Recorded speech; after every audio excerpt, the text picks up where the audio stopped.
ভিডিওটি ভালো লাগলে অবশ্যই প্লিজ নিচে সাবস্ক্রাইব করবেন। ধন্যবাদ। ভাই বোন যখন একসাথে কথা বলে তখন আল্লাহ তাআলা বলেন এই সময়টাকে থামিয়ে দাও। আমি খুব অবাক হয়েছিলাম এই হাদিসটা শুনে। আচ্ছা, ভাই বোন কথা বললে ফেরেশতাদেরকে আল্লাহ কেন সময় থামিয়ে দেওয়ার কথা বললো?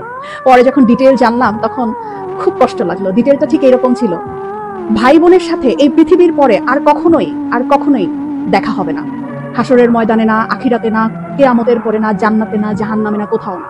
বাবা মার সাথে দেখা হওয়ার সম্ভাবনা আছে, স্বামী স্ত্রীর সাথেও দেখা হওয়ার সম্ভাবনা আছে, ছেলে মেয়ের সাথেও দেখা হওয়ার সম্ভাবনা আছে, কিন্তু ভাই বোনের সাথে সম্পর্ক শুধুমাত্র এই পৃথিবী পর্যন্তই।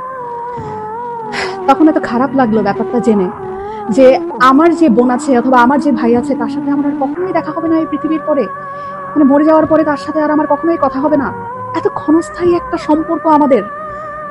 যারা সম্পত্তি নিয়ে ঝামেলা করে ভাই বোনের সাথে কথা বলে না, যারা অনেক ঝগড়া বিবাদের কারণে ভাই বোনদের সাথে কথা বলা বন্ধ করে দেয়,